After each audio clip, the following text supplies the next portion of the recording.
Hello everyone and welcome to another Good Vibes Gaming discussion, this time on the Great Ace Attorney Adventures, and I am joined by my good friends AntDude and Ted ExandShadow Wiesen, as we are all massive Ace Attorney fans. And for those of you who've been around for a while, known me for a while, I did a couple of discussions regarding Ace Attorney back in my Game Explain days, where I was actually joined by some call me Johnny and Ted, where we talked about the first 4 games. I then got pulled away and never got to 5 and 6, but according to Ted, that's not a bad thing. So yeah, you're fine. You're fine.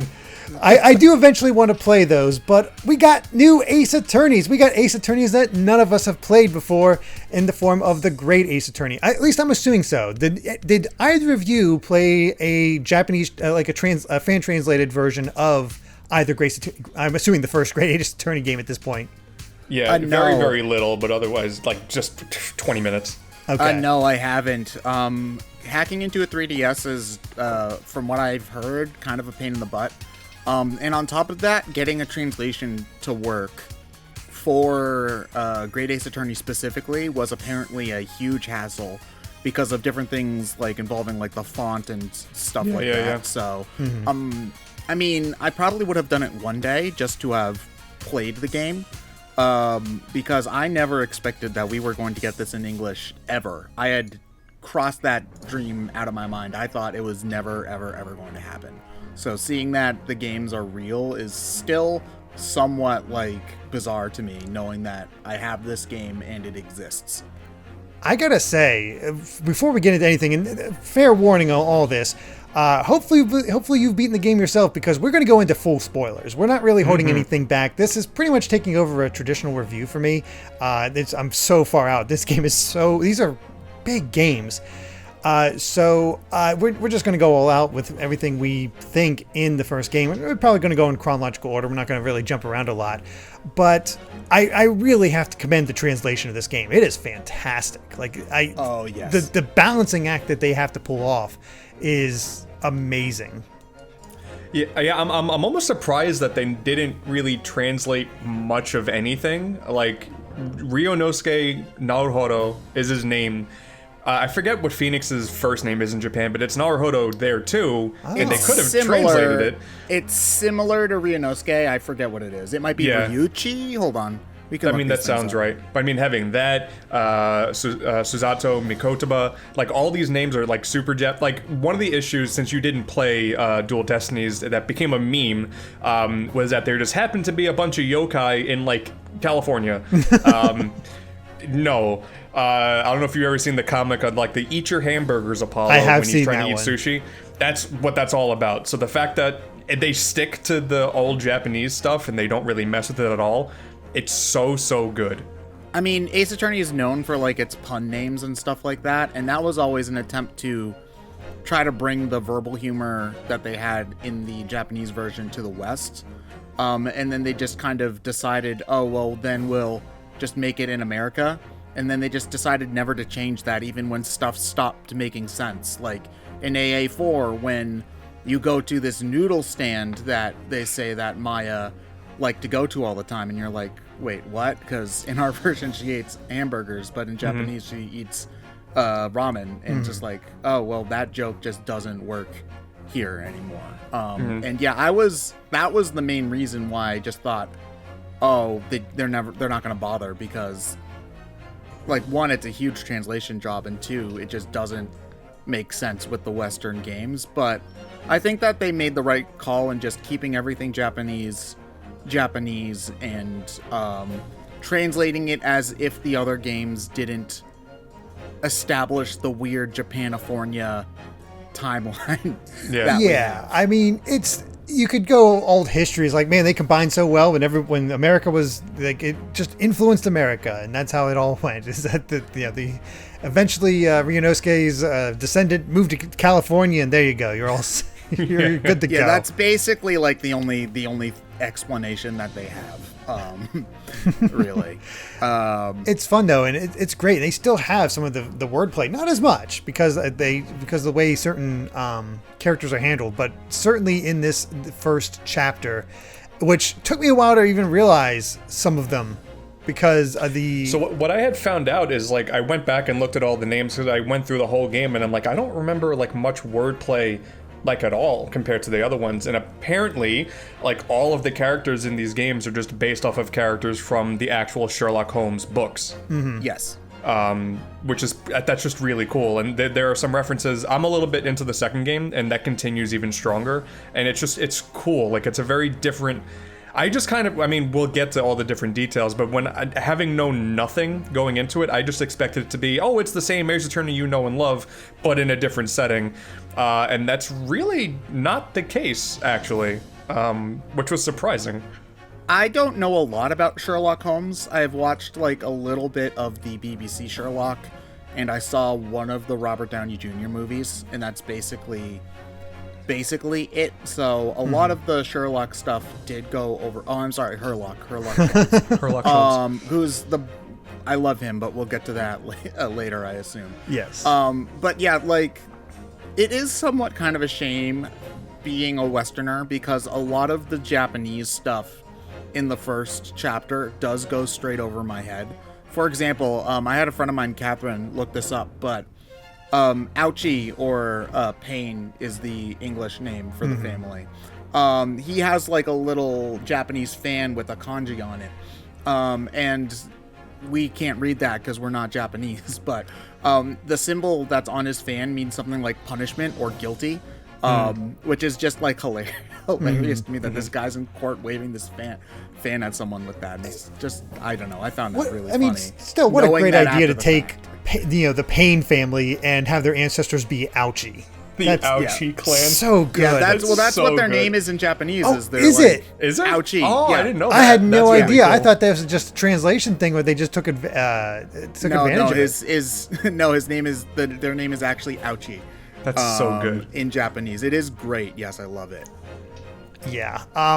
It's amazingly done. Like, from what I heard, the translation of the second game hadn't even been finished yet. They were still working on it, because I can imagine, I mean, obviously it's a massive undertaking, especially just conveying the time and how much that matters in this game. Like, the place in history is a big point of the story, almost. And it really sets up everything. And thankfully, I've watched a good bit of anime, so I'm kind of prepared for it. So I know a little bit more than most, but it's still one of those things, like, yeah, they had their work cut out for them to make this work and to make this happen. And I'd say it's pretty much a success. I can't really think of anything where I was confused or, like, didn't get it, or there was enough there that, like, yeah, I get it.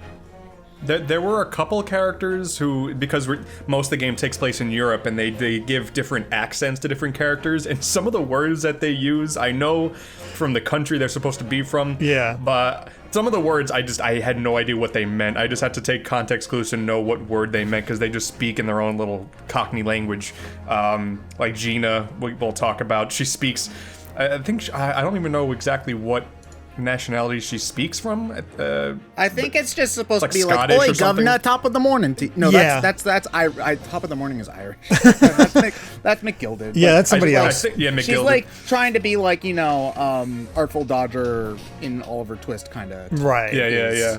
What I got. But I almost admire that some of the words I just don't fully understand, because I've spoken to people overseas, and that's just, they say things like that don't translate to, like, American super easily. So I appreciate that when they came to localization, they're like, we're sticking with this idea that, like, we know the jokes about like Japanifornia in Dual Destinies. We're strictly sticking to the lore of where the game takes place, and I think that's really cool. Mm-hmm. Absolutely. So, before anything else, I guess, should we just get right into it? Because we got 5 episodes to cover here, and I say episodes, or really adventures, because that is one thing I just didn't take into me, or under, like, it took me a little bit to realize, like, oh shoot, this is what they're doing with it. It's not a case. They're not called cases. These are all adventures, and handled very differently from the rest. And you kind of get that right away with the first one, The Adventure of the Great Departure. And it is like, when we got multiple parts for a first case, ostensibly, it was like, wait, what? How long is this thing? I'm so used to first cases being like, all right, here's the basics, really simple, take you about an hour, okay, move on. And that was not the case here. But the first case took me like 3-4 hours. I think something like that. The whole game is fairly long. Like it took me 30 hours to beat it. And I'm a fairly fast reader, I would say. But I also examine everything and try to make sure that I get every single line of dialogue possible. Yeah. So maybe that was a little bit slower, but yeah, I would say it's probably the longest Ace Attorney game I've played. I mean, like Trials and Tribulations is probably close, but it's very, very long, and I've heard that the second game is even longer as well. What I would say to the game's credit, though, is I think Ted and I share the same opinion. The longest Ace Attorney game I played before this was Spirit of Justice. Oh, yeah, Spirit of Justice was so which feels long. very dragged out. Like, it just felt long for no real reason. This game is definitely long, but it didn't really feel like there was much downtime once the pace started picking up. Yes, the pacing was generally very good. There's not a lot of fluff in the game overall, which is something that I really appreciate. Derrick, you haven't played 4, 5, and 6 yet, so you haven't really seen some of the most egregious examples of this, but there's a lot of cases in 5 and 6 that have a lot of the problems that the third case in 4 had, where a lot of stuff just doesn't make sense because they wanted to come up with some elaborate crime, and have like a bunch of flaws for you to come up. Like, like the thing in case 3 was, you have the kid going through the vent to go underneath the stage to, all of that nonsense. And in like game 5, it's been a while since I played, so I'm probably misremembering it, but it's something like, there was this statue that they sent down a zip line so that it could land on the stage, and it's just so much pointless nonsense that just it's farcical. If you ever look up the POV of the crime for case 2 in game 5, it literally does not make sense. Like it's nonsense. Yeah. Great Ace Attorney, everything is fairly simple, which is like it's actual crimes that could have happened. And it was so refreshing to have the game feel very grounded in that way after like 3 games of total tomfoolery. It made some of them like incredibly tragic. Oh, yes. For sure. A lot. That was a big theme in the game, actually, is that most of the cases were not like your typical big villain just being evil and like maybe having a reason for what they're doing. No, it's like almost all of the cases in this game were just like a mistake, or something like that. I went through the first 2 cases, and when I found out who the person was that we had to get, and the case was done, I'm sitting there waiting for like the big twist to happen still, because I'm used to the over-the-top grandeur. But I wasn't disappointed in it being grounded. It just, a more testament to the world that we're living in that is not as technologically advanced as, Phoenix's world.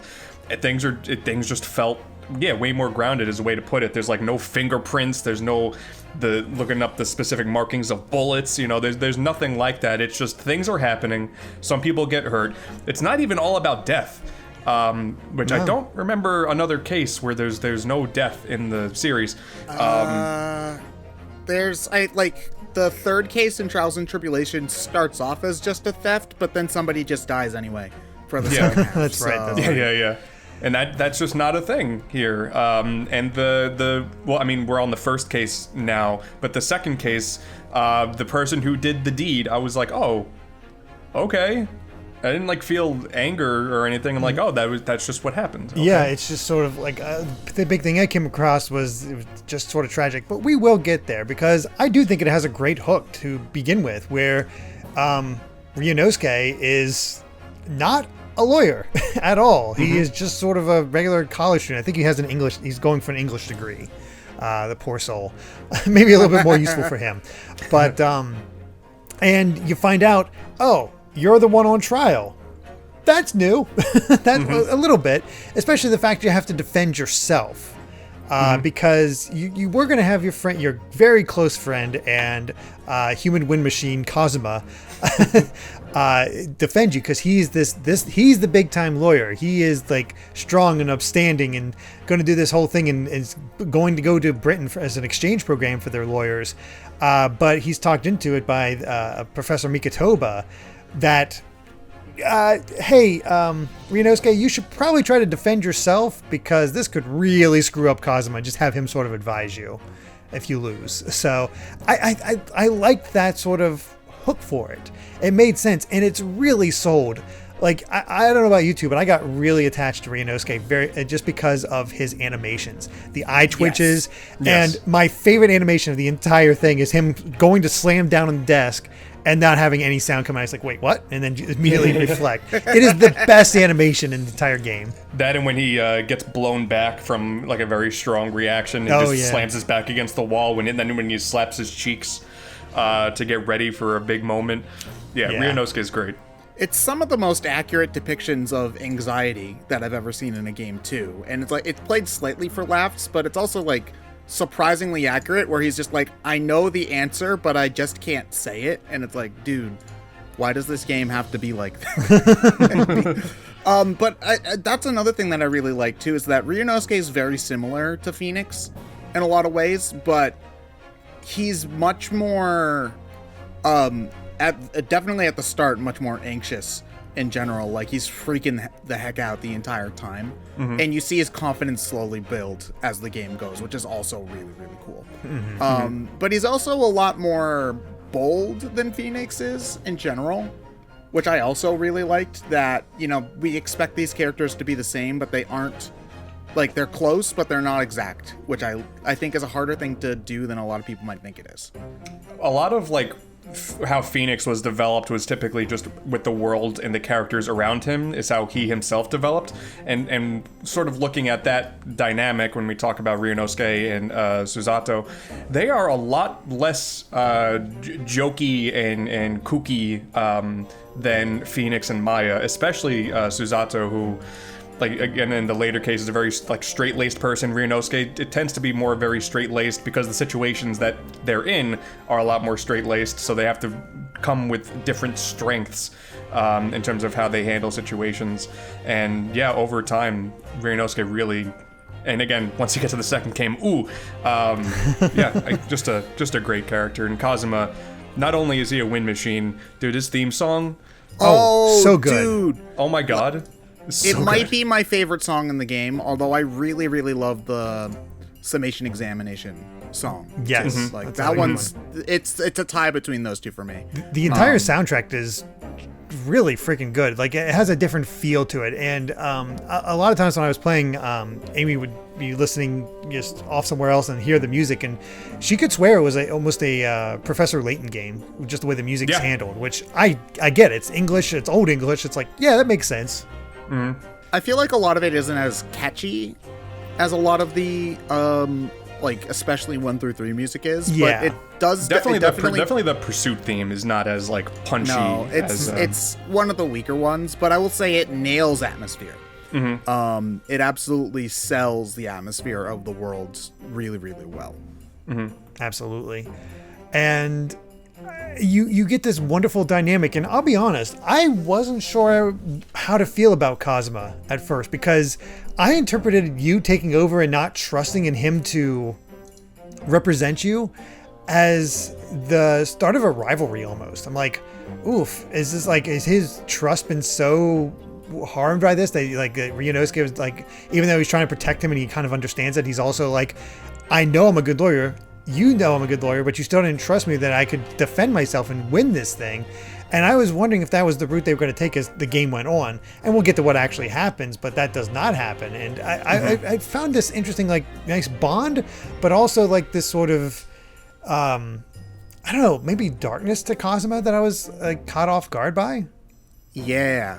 I mean, it's like just a very normal friendship. Like, there's not really anything crazy going there. It's just the more skilled lawyer friend wants to make sure his friend who is on trial gets through okay.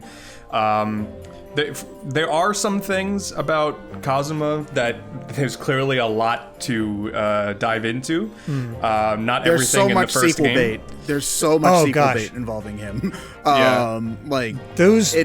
Just to get out there, poor Japanese players who played this originally didn't have the sequel to get to right away because I know. Oh my God. Imagine if the game tanked and they weren't allowed to make the sequel. Right. Like, I mean, I'm glad that didn't happen, but just, imagine the Ace Attorney fans who then did play it and were like, okay, well then what happened? And then Capcom's just making cricket noises at them. Yeah. Oh man. Honestly, I shouldn't have been surprised by the beginning of the second case where he dies, because they literally pull that same trick like 3 times in other Ace Attorney games.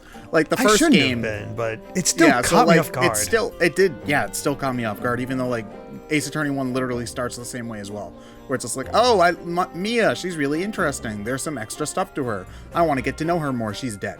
Yeah. I do want to quickly say, only because we kind of breezed through the first case, because the second case I think has a much better hook. I talked with Ted a little bit, and I think I don't know about you, Derrick, but neither of us really liked the first case all that much. It was okay. It was fine. It hooked me because, again, like it felt like I tweeted out that it's like going harder than others because it just was so much more involved than most, other than maybe like Trials and Tribulations. That one might probably be a little bit further than that just because of the stakes of that and how different it is. It's an interesting setup and kind of gets you good at building up the basis of what you're going to be doing in the game. But as soon as I forget her name, the English woman was introduced, it's like Giselle Brent. Giselle Brent, yes. As soon as she was introduced, I'm like, oh, you get it. You're like, yeah, obviously she's the one who did it. There's really nobody else to pull from at that point. But the way it ended, that is the thing that caught me off guard. It's like, wait, you proved it, but some sort of English immunity thing happened and she got away with it? Like, kinda, or not facing the real punishment? Yeah, like, what the game heck? Really likes to do that. Like all 5 cases, really, now that I'm thinking about it, just don't really end in a traditional way, where they get the bad guy locked up. I guess kind of the 5th one ends more traditionally, but you're definitely expected to be more sympathetic to the final bad guy. The 3rd one is probably the most traditional. No, 4th one. Fourth one. Excuse me, I mixed them up. 4th one. Yeah, well, the villain's also strange in the 4th one too, because there really isn't one. Quote villain, yeah. Yeah, exactly. Yeah. Well, that's the thing that like makes this game stand out, is the other Ace Attorney games are really good about it being episodic, and if we get rid of the episodic title here and it's just one very long visual novel that just happens to take place in 5 chapters, it sort of, because like it doesn't feel like it ever starts or ends outside of like the end of the 5th case, and even then there's a bunch of sequel bait that happens at the very end. So Ryunosuke's story is one of just like a very long, and like most of the game takes place over the span of a week. Yeah. Oh no, I guess because the boat ride is very long, but most of it takes place in a very short period of time. When you're actually on with the characters, not a lot of time passes in between. Like it's kind of crazy how fast paced it is, and I like some of the hints of the traditional ways things go, like the freak out by Giselle at the end. That was fun, having the goose come alive and fly all around. It's like that's satisfying. I mean, I honestly didn't really like her design all that much, and I wasn't a huge fan of the freak out, to be perfectly honest. Oh, okay. I also thought the English gimmick was weird. I mean, I would have liked to have seen her eyes. I think that would have been a good way to end it, instead of her like becoming an angel and flying away with the goose hat. Well, this is kind of one of my only big problems with the game as a whole, is that the main characters are outstanding. Most of the side characters I feel are very kind of stock and are mostly defined by their gimmick versus their character. Like the cop and the wife, for example, or the Russian guy in the boat.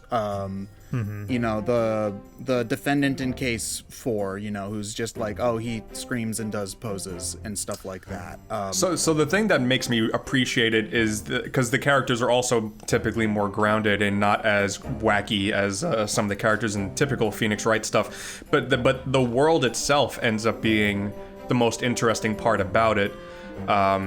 And under that context, like, the characters may be a little bit lacking, but the overarching events of the entire story make things, I think, a little more interesting. Yeah, the game definitely, like, again, the main characters, like, everybody who's vital to the overarching story is excellent.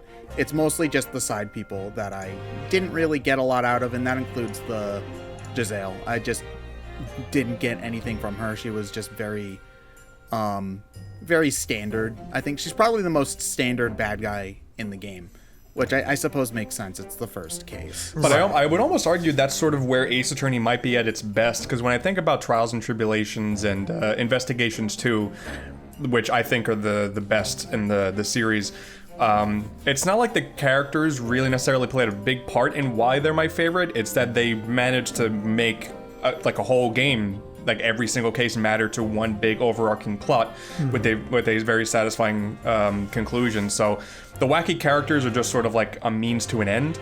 I can see that. Yeah. So like when we talk about like the jury characters are not like super memorable, but they do just enough to make what happens in the overarching plot sort of seem significant. You kind of get what their deal is at the very least. And, you know, you could really say put your complaint against a lot of the other characters from Ace Attorney games, like I know there's Old definitely Bag. Like, where's the nuance with Old Bag? She has her gimmick. Yeah. She shows up a lot. She's annoying, and that's the joke. I mean, okay, you see, this is me being like the one person who defends the first 75% of Justice for All. I actually do think Old Bag has some nuance to her, but that's a argument for another day.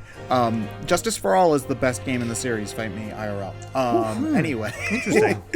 It like 80% of that is the final case for the Correct. record, but, It does have the best final case in any. it has Ace the Attorney game that best I've played case so in the far. series, period, in my opinion. But that's again, that's off topic. One thing that we didn't really talk about is how the gameplay's kind of changed. Because like the biggest change is something that they kind of adapted from Leighton Cross Ace Attorney, where you're cross-examining witnesses, and sometimes you'll like press them on something, and then the other person will react in some way, and you have to like It's like press something them to on add that. there, sir. Yeah, basically. And I thought it was honestly a better way to do how Apollo's kind of thing perceive, that's what it's called. I never really thought that Apollo's perceive felt natural. It's like nobody ever got nervous except for specific times, and also somebody getting nervous seems like normal if they're testifying in a court. Yeah. So that never really made much sense to me. I liked the concept of the other people having something to add to a situation. I just wish that it was a little bit more subtle, because it's always very, very obvious when somebody has something to add, because like there's a sound, the thing makes a noise on the bar on the screen gets like, and it tells you which character. Yeah, exactly. It's immediately like, hey, you're not going to really miss it. The only time they did play it subtle, I completely missed it for a while in the fifth case. It took me a little while. The game does give you a pretty generous hint if you like scroll all the way through the cross-examination. I did it twice and I still didn't get it. And it's like, I don't know what they want from me. Like, I know, like I'm waiting for that. It's like exclamation. It's like, where is it? And then I just sort of did it. You're supposed to look and see, oh wait, they're whispering to each Right. other. Oh yeah, I know which one you're talking about. I think that one's a little bit too subtle, maybe, because they're like not really even on screen, so you have to purposefully look.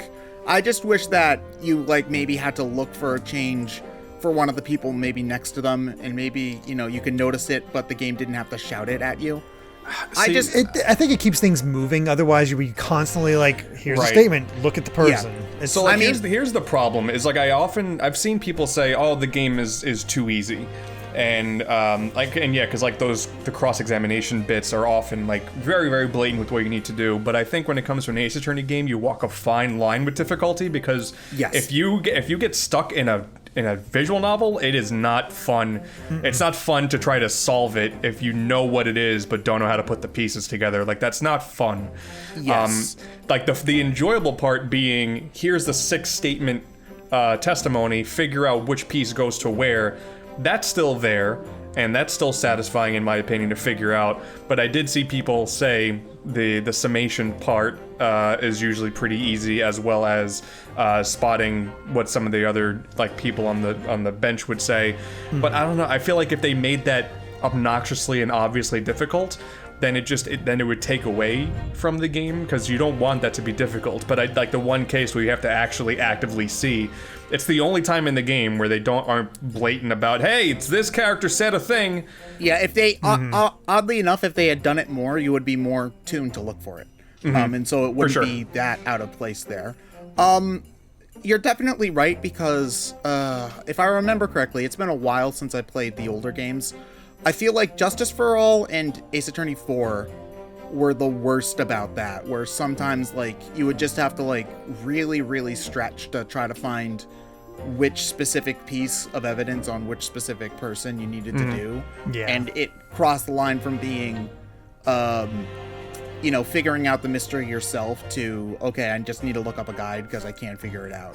Or even worse, save scum and present every evidence to every statement, which is the worst. Yeah, which sucks.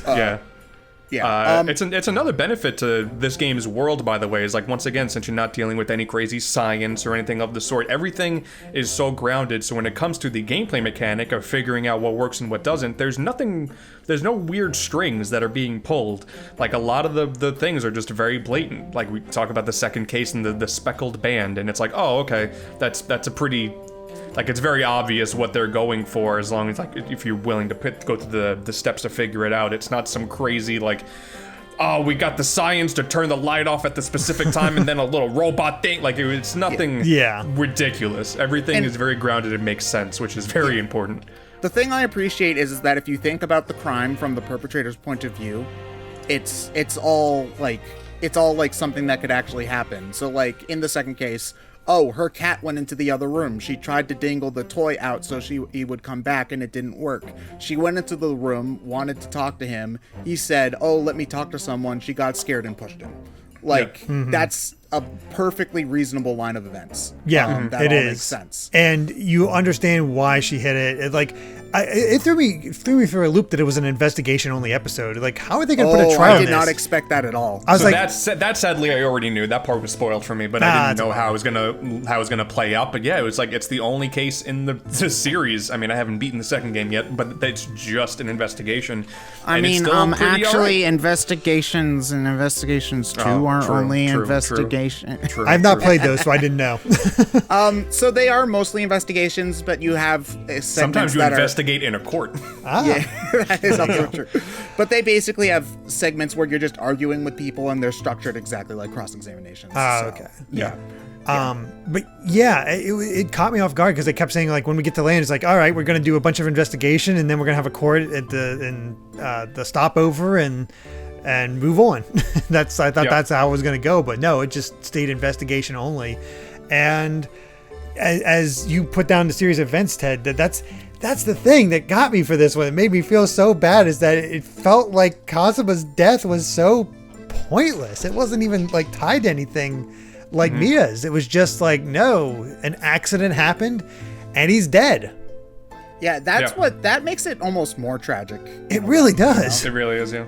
Yeah. Like, I was expecting the killer to be like some elaborate, like, just Kazuma wants to go to Britain for like a specific purpose that he talks about. So I'm like, oh, there's going to be someone out there who learned of the purpose and really wants to take him out.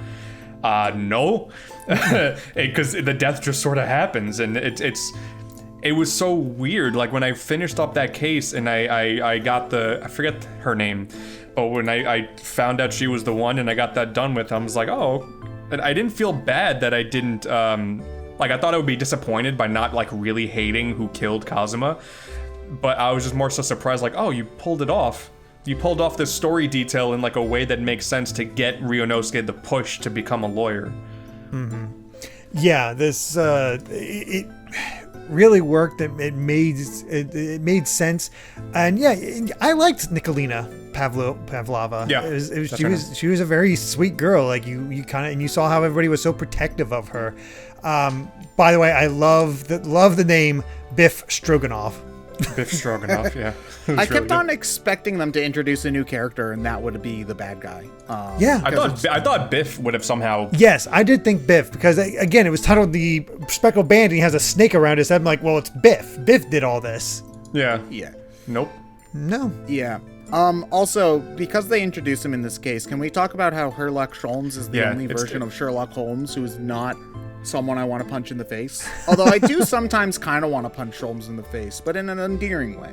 So, there's that. There's always going to be that aspect of any Sherlock Holmes character where they're so pompous they catch you in the wrong mood. You're just like, oh, you suck. But no, he's very endearing in this first one. And I like the sort of thing with him where he picks up on details. It's just matching up the details is sort of his issue. I love it. He's so scatterbrained. He just word vomits everything, and you have to be the straight-laced person to be like, shut up.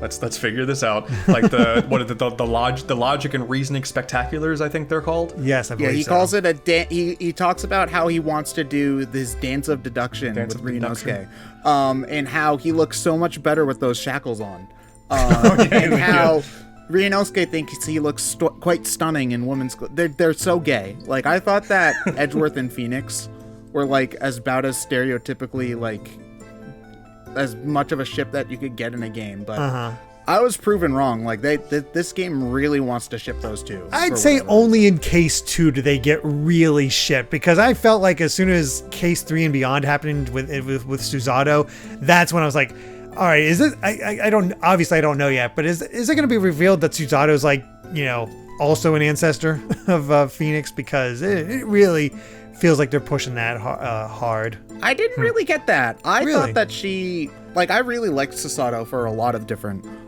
things. Like, again, I agree with Ant in that I appreciate that she is not just like a quirky Maya Fey kind of XP, because that was a problem that a lot of the games had. Like Investigations 1, Kay is basically Maya, but she's a thief. And Trucy, I felt, and this is, from what I've heard, somewhat of a translation issue, but she felt in the English version to me like Maya, but she's a magician.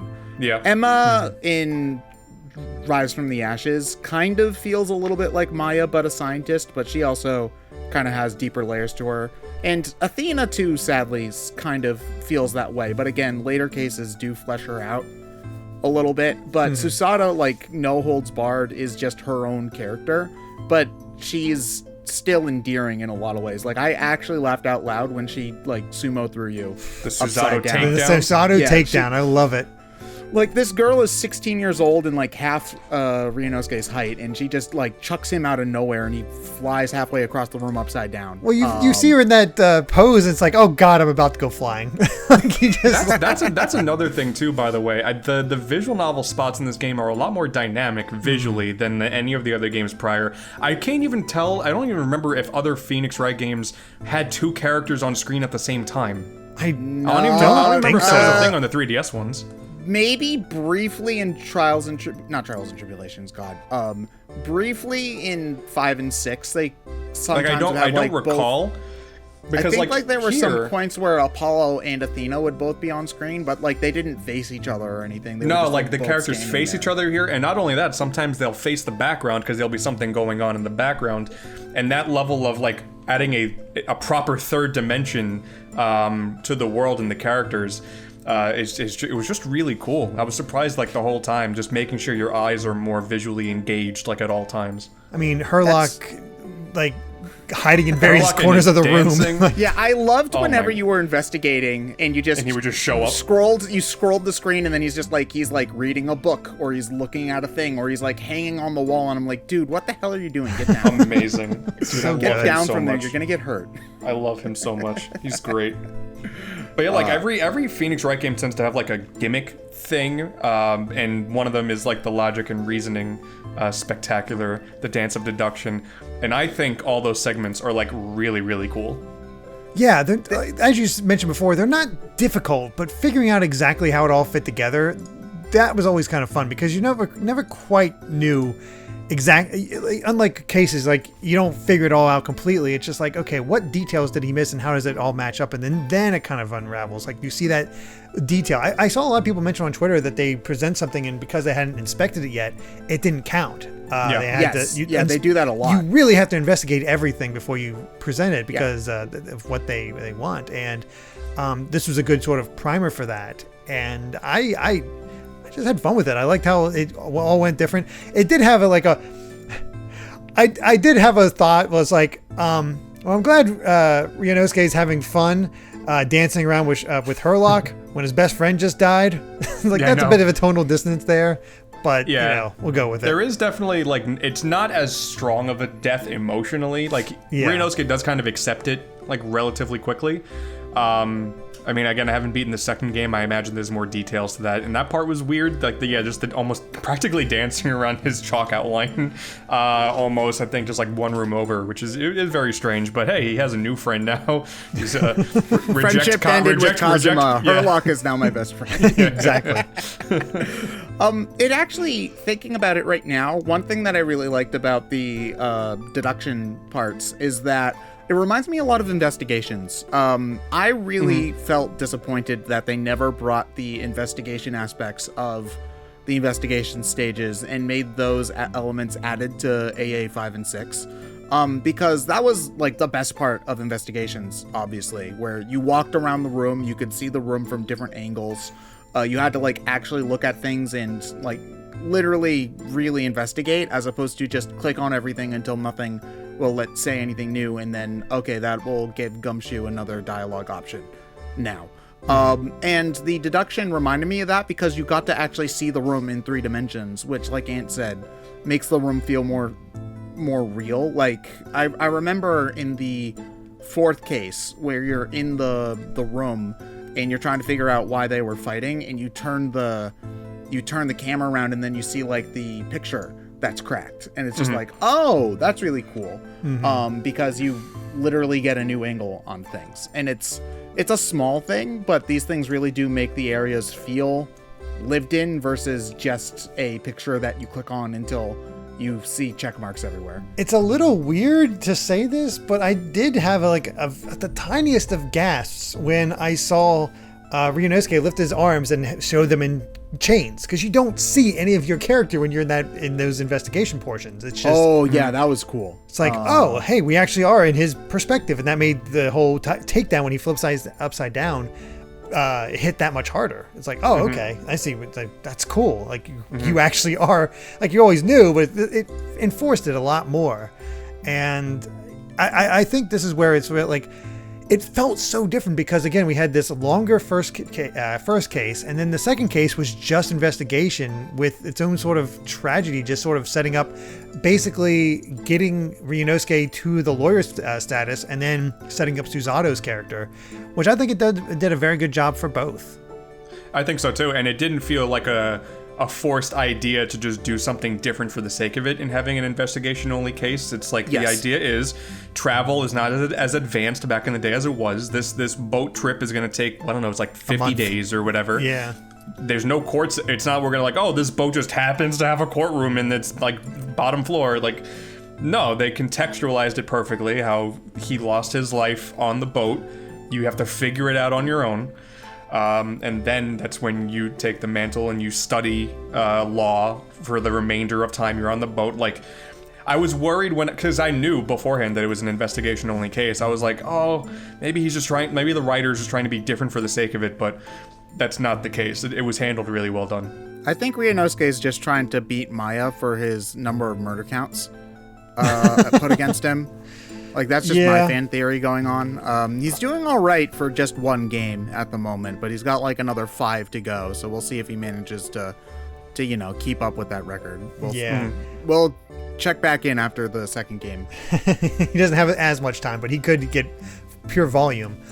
I liked how the Susano's kind of other quirk was that she just sort of assumed that the closet was Ryunosuke's room, just like, oh, it's your, oh, you like going in the closet, so stay out of hers. All sarcasm is dead to her. She's, again, very straight-laced person. I honestly really like her. She's wondering great. if I like her more than Maya. I'm not sure yet. But I mean, another thing that's really cool is her voice is like really nice and somber. Like the voice acting, from back in the day, you sort of just are predisposed to voice acting for translated games being just sort of weird and all over the place. There's not a ton of voiced segments in the game. There's like a gallery section where the characters have a lot more spoken lines. I'm not sure if they ever play in the game or the escapades or whatnot. But Susato's like very somber voice, just everything about her character being as different as Maya, but still just as established in her purpose, like being to be the glue that holds Ryunosuke together. It's just, she's great. I loved how long it took her to really trust Ryunosuke too. Like, she's still like keeping an eye on you for like 3/4 of that second case. Oh yeah. Like, and it's just really interesting too that you have to really, really fight with her to even just get her to listen to you at the beginning, which I think it's completely like founded because it looks like he's the only one who could have done it, and he's stowing away, so that also doesn't help. It also feeds well into her fangirl nature with Herlock and how like oh, you shouldn't touch his stuff. It's how dare you read your friends. I'll take a look at it. That's fine, sir. Go right ahead. It's like, what the hell? Like, the more we get poured upon Ryunosuke, it's like, yep, he's a phoenix. He's a right. Yeah. It's good stuff, but shall we get to London itself, where got a bit of a whirlwind go right? Like they land, they get to Strongheart's palace, which, okay, I have played maybe 20 to 30 minutes of Great Ace Attorney 2, so I know nothing about this, how this is all going to go, but there is no way in my mind that Strongheart is not a villain. Yeah, I see him and he has Gant big vibes. I was gonna say big Damon Gant vibes, and I'm at case 2. Haven't seen him yet, but look at the box art to the game on the collection, where you see him facing with his back to the camera on the collection box art with his arms open, like. That's straight. That's a straight Damon Gant pose. There's definitely some pulling strings in the back vibes with him, because as soon as you get to his place, is like, there's a case today. Have fun, and. The crazy thing is, he says it'll be easy. It's like, what the? And then you get to the case, it's like, this is not an easy case. Well, actually, that makes sense when you think about it. He says, oh, it'll be easy because he knows McGilded's going to rig it in his own favor. True. Also true. So, if that's the case, then yeah. Also, Kazuya said he was going to do something for us. Are you also willing to do that thing for us? Are you going to tell me what that thing is, sir? No. You're not suspicious even a little. Yeah, exactly. A little bit. I do like his gimmick of time. Like that, it gives him that oomph of like, if he is a villain, boy, that gives it like, I could just imagine him on the witness stand being like, all right, you have this amount of time to do this. Sort of like, blanking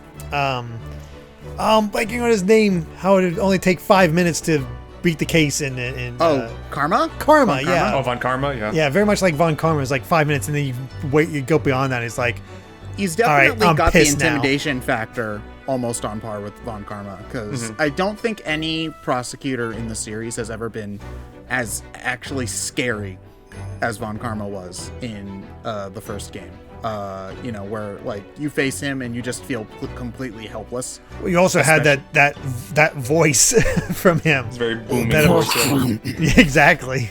Oh man, but he does seem really. He's very minor in this game, but he's definitely so much sequel bait. Oh, 100%.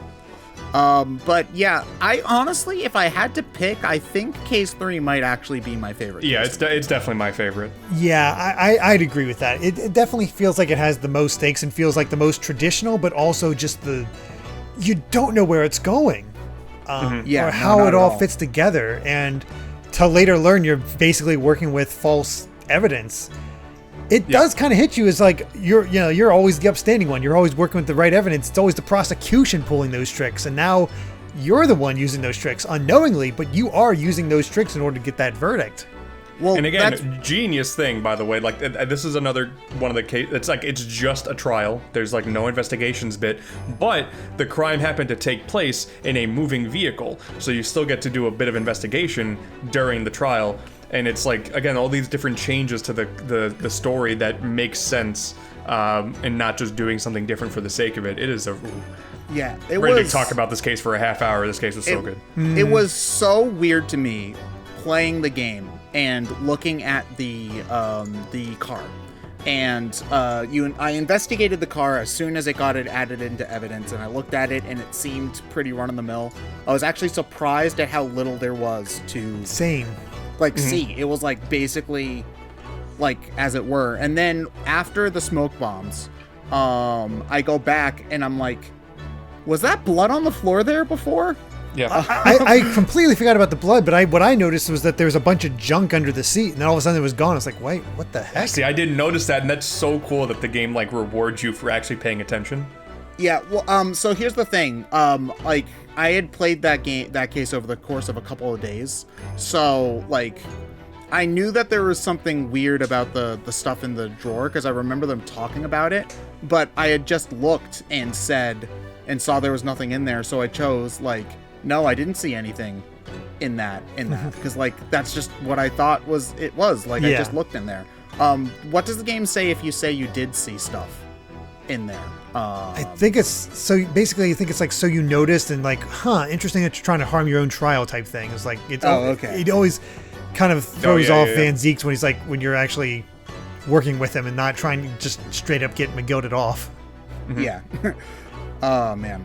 But yeah, no, McGilded is such an interesting villain too, because I guess it's just my general like gut feeling to just trust the defendant because they're always innocent, you know, which is, I mean, that's kind of just the Ace Attorney thing, you know, is that trust is such a major theme in all of these games. And that's part of why I felt like Apollo's character arc in 4, 5, and 6 never really worked, was because he had his trust broken over and over and over again in games 4 and 5.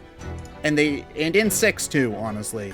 And they just kind of don't conclude it in a meaningful way. It just kind of ends without any real like. Meanwhile, that trust is really built up, like, because you're working off this broken trust here. It's like, oh god, and then have to build back up you again. Understand why he's like, when you get to case 4, why Ryunosuke just doesn't want anything to do with it anymore, because his first real trial, this guy lied to him. So it's just like, why would I want to be a lawyer if that's what's going to happen? He definitely does a good job making you hate him.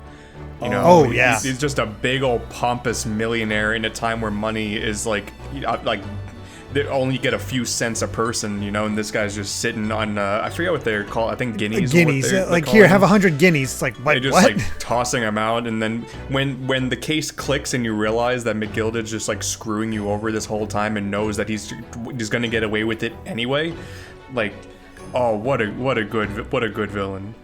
Oh, yeah, because I didn't suspect him at first either, because he did put on a good act, and it's like, it's a bit of a, you know, he just kind of looks like a Scrooge McDuck. Yeah, I saw. Oh, okay, this is like the first Ace Attorney character, like this wacky, over the top sort of deal, and not really, no. No, he's kind of a man. The more you learn about him, he's just more of a monster. It's just like, he's up there with some of the scummiest villains in the series, really. Like, Ace Attorney 2's final villain, I would say, is probably still number 1. He's top 5 for sure, though, I would say. Like, which is impressive because he does not get a lot of screen time, but you see his actions. Doesn't.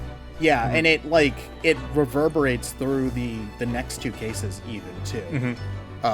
Which is just, he's so good. But like, there were also other parts of the case that I thought were interesting too. Like, for one thing, I liked how plausible the alternate crime theory you come up with. Yeah, it all made sense. Yeah. You know, it's just like one of the 2 up top killed him and pushed him down. Or they worked together, because I did notice that the guy's, the one witness's hat that kept falling over, is like, man, that looks a lot like Mason's hat. I was like, wonder if how that's the connection.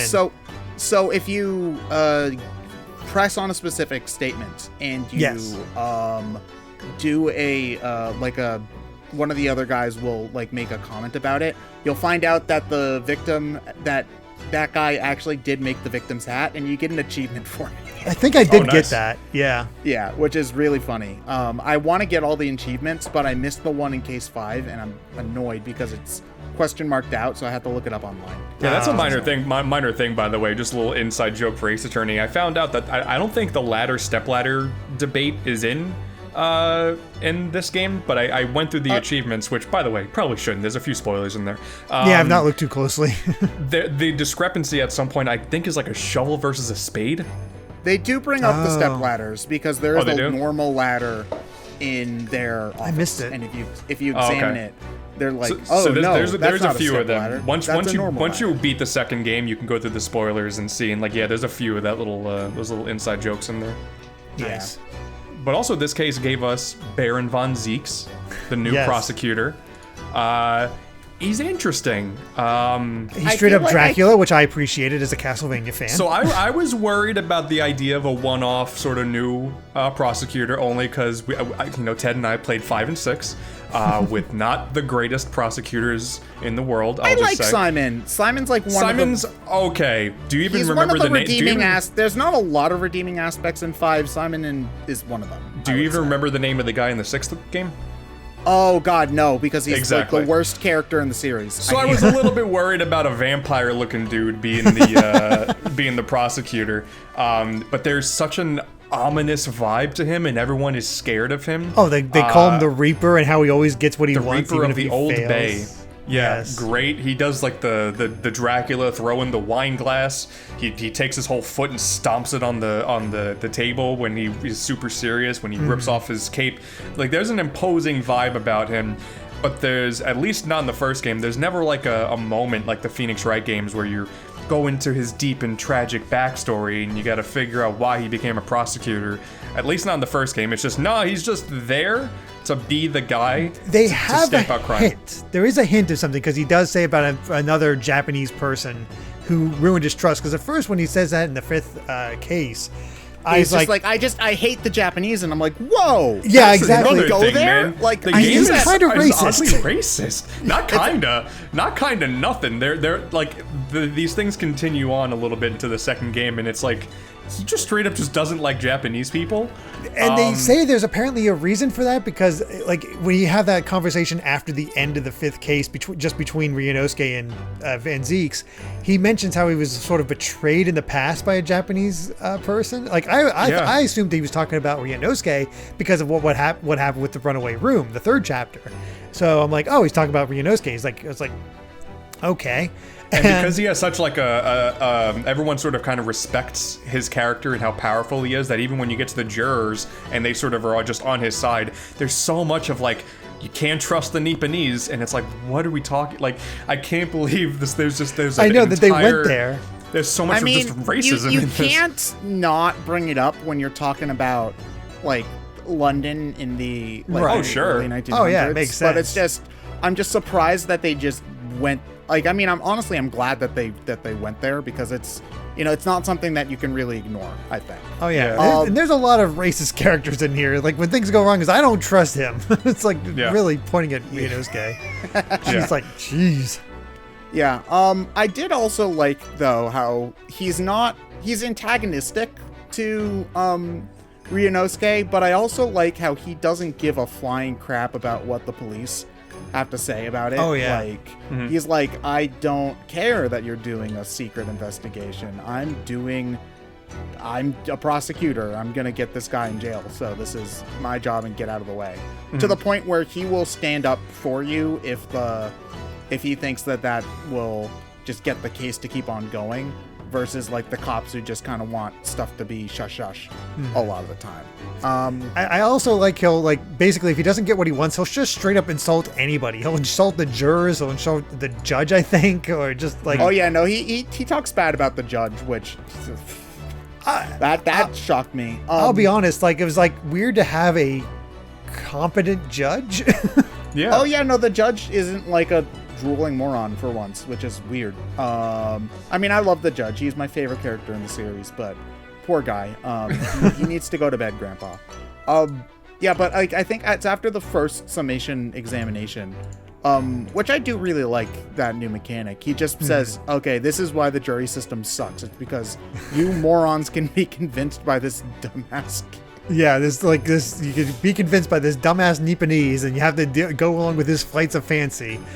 But I going into this game mostly blind, and I did not know about the summation examination thing. So when it happened, like all like guilty, I'm like, oh god, what happened? Like what? Yeah, just like immediately. Yeah, it so there's a point in Ace Attorney 6 that was I really didn't like. And this is a minor spoiler, but it's in case 3. Where your client is found guilty. And if the client's found guilty in Ace Attorney's 6 in 6. Where your client is found guilty, and in 6, if your client is found guilty, you are also killed because you're a defense attorney, and What? this game is stupid. Yeah. But even though they're found guilty, another crime happens, and they have to try them again, and so they just keep on letting you walk around and investigating, and I'm like, this is the dumbest thing I've ever seen. Like, you already literally just found them guilty. Why would you give them another chance? Like, by your own logic, why would you give them another chance to defend themselves? That is a little weird. It's dumb. But everybody in the trial saying guilty and putting the fire into the scales, which is a really cool image, by the way. Like, that gave the same kind of shock moment that was supposed to happen, I think, with what they were going for in case 3 of 6. But it also, like, actually worked from a story perspective because, yeah, like, they're trying to resemble a normal courtroom a little bit more in this one. And, like, yeah, if there's a jury, then you have a chance to do a final closing statement, you know? Like, Yeah, that's just something that's in law. And I love how by the end of the game, it's like, all right, get your summation. They know you're going to do it. So it's like, get your summation examination out of the way, you jackass.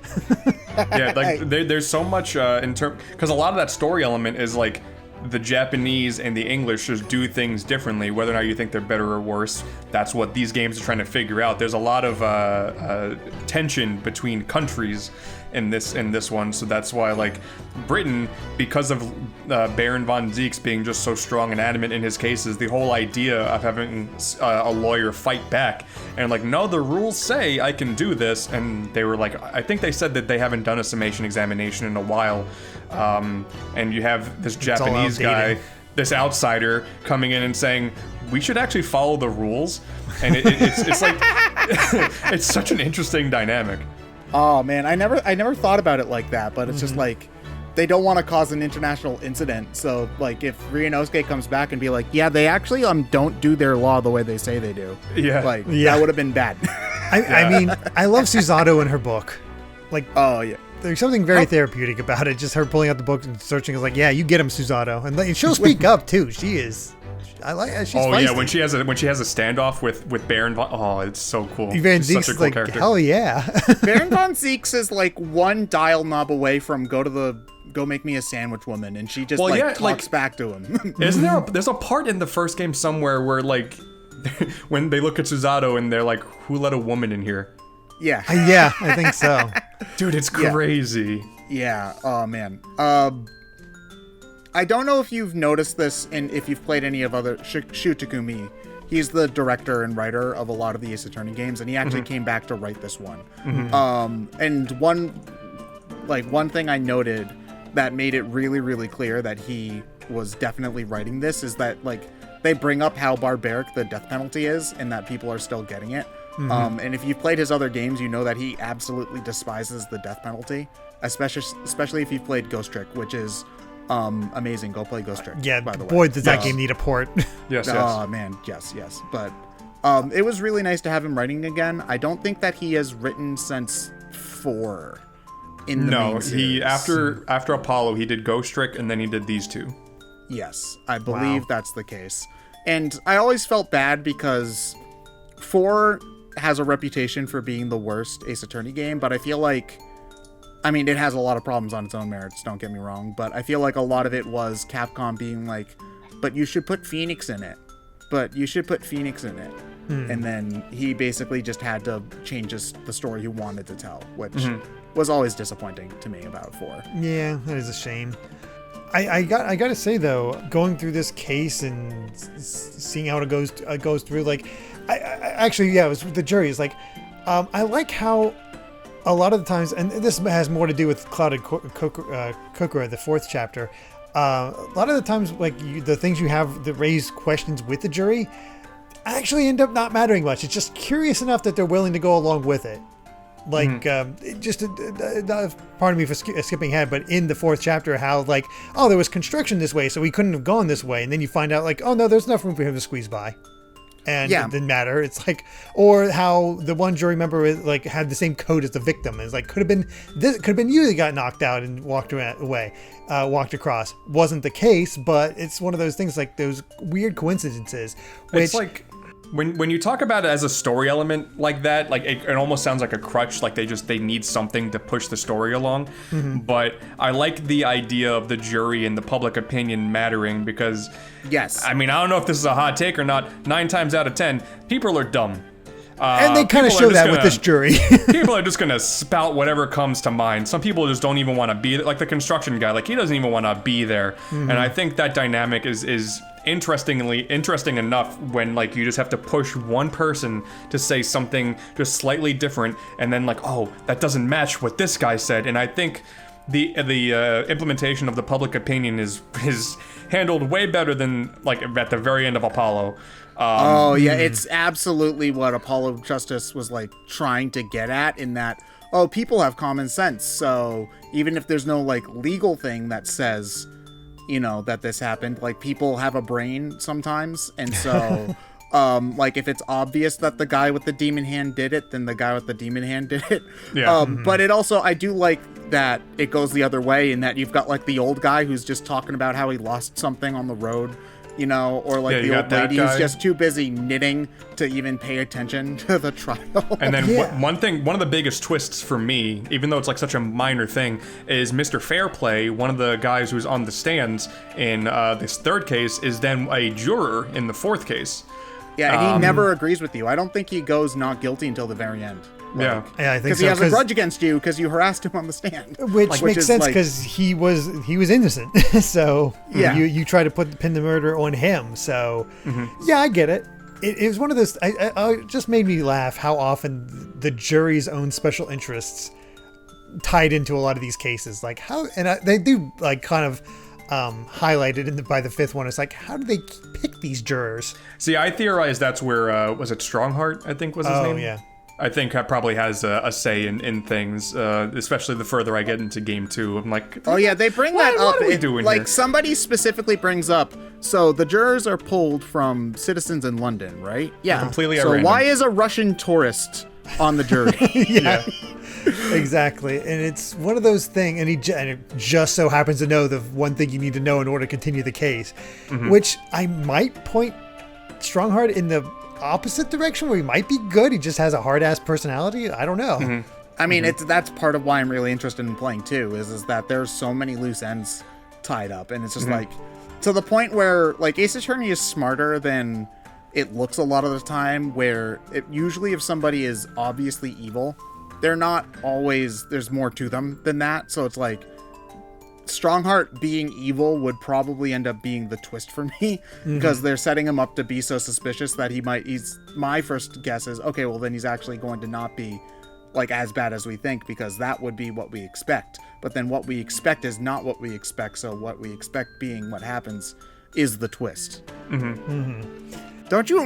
You didn't understand a word I said. No, I actually did. I actually did. I can't talk. But I agree with Ant. I think this is overall the strongest case, just because it's traditional, but also so different from what we'd experienced before. And we don't get a traditional, like, Ace Attorney investigation case type thing until the 4th chapter, which was crazy to me. Also, real quick, just part of case 3 before we move on to case 4. Gina is, I love her. Yes. She's amazing. I don't know if it's Lestrade or I say Lestrade because she's like a pickpocket and trying to move monies around. I say Latrade, but I don't know because there's no voice acting. But she's fantastic. You know, you want to talk about Susato not trusting Ryunosuke. Dude, Gina, she trusts nobody. But she is great. Ooh. She is great, especially in case 5. I do want to point out, though, how she's like, oi, them grown-ups, you can't trust a word they say. She's 17 years old, and Susato's younger than she is. I know. But it's played off so well. Like, when she shows up in the 5th case, it's like, she doesn't Acts trust like a 25-year-old. Yeah, Susato is definitely the more mature one. Susato's the most mature person in the room 99% of the time. So, you know. And, yeah, you know, I definitely... I think Gina became my favorite minor character in the game. I would say that she's fairly major because she has so much to do in 3 and 5. True. You know, which is actually interesting. You don't tend to see characters like that jump cases in Ace Attorney. Like, you generally... Not within the same game. Not within the same game, you're right. Like, sometimes people come back for cameos in later games, but, like... It's not very often at all that, you know, you see somebody come back and have a major role in a later case at all as well, which was really cool. If I had to pick one case to be my least favorite, aside from the first case, which kind of just has the typical Ace Attorney problem of needing to set up and also be a tutorial, even though if you've played one of these games, you know how to play them. I would say 4 is probably my least favorite, but not that it's bad. I just, it just didn't hook me as much. I think it's the most traditional. I was invested in exactly how this all went down and figuring out exactly how it happened. It was another one of those cases of sort of just weird confluence of events that led to tragedy. Yep. Yeah, no. Total tragedy, but still a tragedy. Yeah, no. I really liked like the payoff and the final like explanation for how things happened. I think my problems with it are, one, the defendant's annoying. Yeah, I was gonna say no. I love Sosuke. I am not a fan of Sosuke. I'm not sure if it's Sosuke or Soseki, but yeah, I know he's based on a real guy, but just like, is he a Japanese author? Yes, he's actually a Japanese author. That's what I thought. I on the wiki, because I have a thing here to just keep track of all the episodes and remember the titles. It doesn't go into everything, but it basically says the cat's name that he has is Wagahai as the cat's name, and that references one of Natsume's books, which is I Am a Cat. Yeah. So that's the connection there. But dude, I loved his like consistent, like we're talking about animations, dude. His animations are hilarious. Oh, the animations like, the are whole great. time. And then like I really actually like his gimmick of where he just shouts out like 4 words all in alliteration to whatever is going on, because he's trying to study the English language. He was sent there like Ryunosuke was, and like that combined with the paranoia, and he's just shouting English words out. I don't know why. I think that stuff's hilarious. So I sympathize with the consistently paranoid about living in a cursed apartment. And having that nervous energy that nobody trusts him. Yeah. I think my other problem with, and again, this is minor, it's still a good case. I feel like the trial kind of drags a little bit too long. We were talking about this a little bit earlier. Red herrings are important for a mystery because you can't have every thread be obvious. You have to be misled in some ways. And I did like that you were actually throwing out alternate suggestions, because that's just not really something you ever do in Ace Attorney ever. You know, for some reason, like, even though there are a lot of times where you could just point out a perfectly reasonable alternate explanation and they just never bring it up. Like, for example, the most famous example I can think of is in the third case of Apollo Justice, where you can't ever bring up the fact that this 10-year-old is trying to shoot a freaking 60 caliber gun and his arm didn't break. Right. Like, you just can never bring that up ever. And you actually do some stuff like that with, like, oh, he could have saw the guy on the jury with the green coat, or, oh, you know, he could have gone the other way around. And I liked arguing in that sense. It's just, I felt like it went a little bit too slowly, which was my only real big complaint about it. I got invested the most, I think, when they brought up, like, you feel like you figured it out about how this woman chucked out this knife and it went across the street and hit that woman. And it was like, and then they bring up the fact that the window opens up not all the way, and I'm like, yeah. Oh crap! How does this? Like, I really was like, okay, how did this happen? Like, I was completely stumped at that point. It's like, how are they going to explain this? And then they brought up the beat cop and his wife, which I'll be honest, those two are cute together. I like when she hid behind him. It was charming. They're cute, yeah. But no, that was the same thing. When they revealed that, I'm like, oh shit, like the case just doesn't make sense anymore. Which are always great moments when it's just like they bring up something, and like the most classic example is the updated autopsy report, where it's just like, oh no, you moron, you're using Windows 95. But it's just like when they do stuff in a way where the case doesn't make sense anymore, and you have to turn that around and be like, okay, so how do I make it work? Which is not technically like deductive reasoning. I believe it's called inductive reasoning, if I remember correctly, is you have an answer and you have a starting point and an ending point, and you're trying to force the logic into your own ending point, as opposed to looking at all of the information and having the information guide you to the end. I probably am doing a terrible job explaining that, but I'm sure the comments section have corrected me enough already, so I'll let them do that. Yeah, whatever. But again, like the reasoning behind why, I forget the name of I'm bad with names, but the name of the cop. Which cop?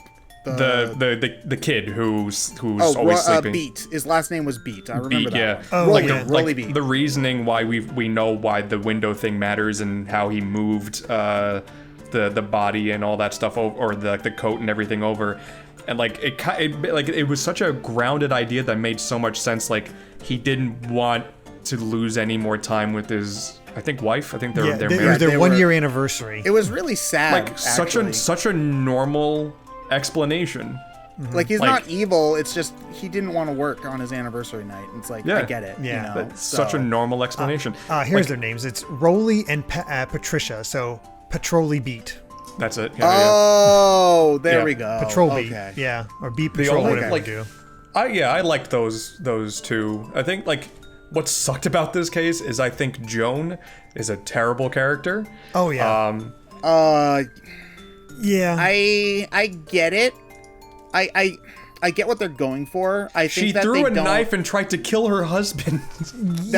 Which they just sort of explain away. It's just like, you just don't want to mess with the missus. We're just gonna walk past like the attempted murder part. Yeah, they have that one juror. It's like, things go wrong. You never know what the missus might throw at you when you screw up. Listen, it's like, geez. Listen. If your significant other is throwing things at you without letting you explain something, then you need to work some stuff out. Yeah. I think it could have worked if they had given more time to establish her and her husband relationship and make it clear that they actually do care about each other, because it kind of just seems like she hates him.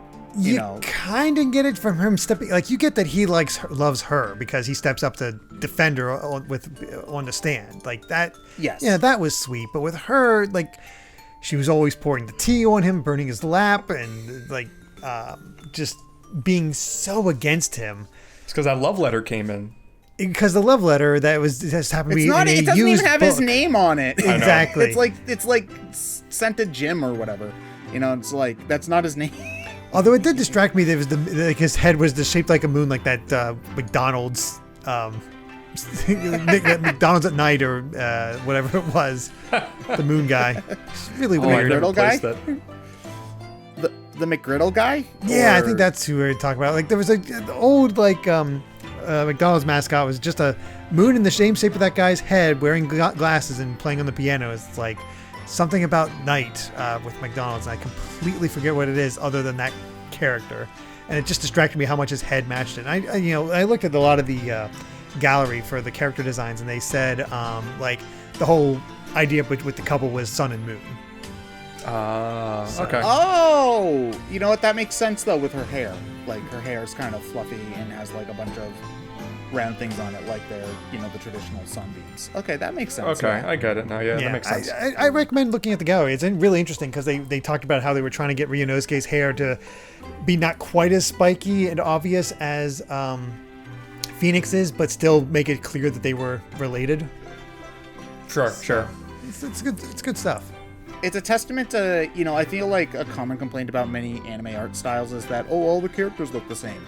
I think, one of the reasons why I feel like that's a lot of the time pretty BS is that Ryunosuke and Phoenix look very similar to each other. But if you compare their faces to a lot of the other characters' faces in Ace Attorney, like, they don't really look like each other at all.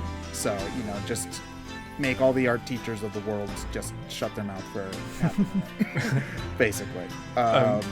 One little interesting nugget from this case, there's nothing to really talk about, but it's just an interesting bit. Do you remember the part of this case where you just run into two characters that show up for 2 seconds and then you never see them again? Oh, like the Shakespeare guy. Oh, God. Oh, Are I they completely forgot about them. Oh, yeah. They just show up for like 2 seconds? I was expecting them to pop back up later in the case and be like a surprise witness or something. Guy just shows up, calls the other guy Horatio, and then they both run away. I don't get it. I don't get it. That must be something come up in the sequel, because I don't understand it at all. Yeah, obviously I'm not saying until to you look said something, I anything up, but completely forgot about them. That was something like throughout the rest of the game. I'm like, so we're never gonna know what those guys are all about, right? It's definitely like sequel bait, but I just thought that was interesting to like throw characters in. Like, that's never happened before. Like, every character normally has something to do with the overall plot, but like, no, there's the overly colorful Shakespeare guy and the one guy with the big chin just like fight for 2 seconds and then you never see them again. Yeah, and it's one of those things, like, you never know quite what kind of characters you're going to get until you get to the trial, because they don't normally show the witnesses, and you never get like what the jury's going to be made up of. So it's different. You never quite know what you're going to get into with the trial itself. And like I said, it's your most classic case. There's nothing exactly wrong with it, but it's also not exactly memorable outside, I think, the twist of the window and how it all ended up. And the poor victim, I was just like, what the heck, a flaming book? And then, my back. I wish that they had done more with the fact that she's not dead. They bring it up. I think that they wanted her to not be dead, because otherwise then Joan just seems like an even worse person than she actually is. Because she actually did kill someone. It also feel like they could have done something with that. It would also make Rolly look a lot worse, like, where actually her surviving kind of makes him look worse, because he thought she was dead, so that's why she just let her lay there rather than actually help, and rather than check and see if she's okay, just moved all the evidence. He dragged her body across the street instead of calling for help. Just like, No wonder this woman's in a bit of a coma for a while, and then she gets better, but it's still one of those things like, yeesh. Do we even learn her name?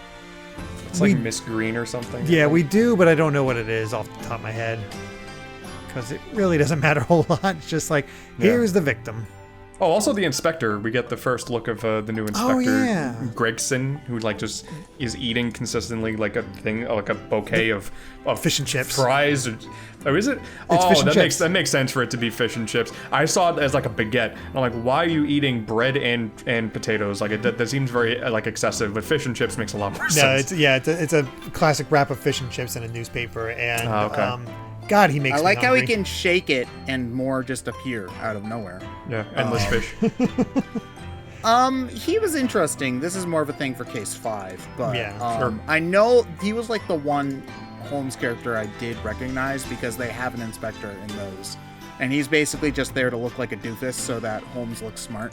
Sure. From what I remember at the very least, and I liked that they kind of twisted that in that he is a very respectable and competent policeman. Like, he knows. It's so weird, because especially if you are used to the first 3 games where Gumshoe is just a blundering idiot. It's just like he knows his stuff, and he gets everything like pretty on point a lot of the time. And so it's nice to not have a character just be a moron.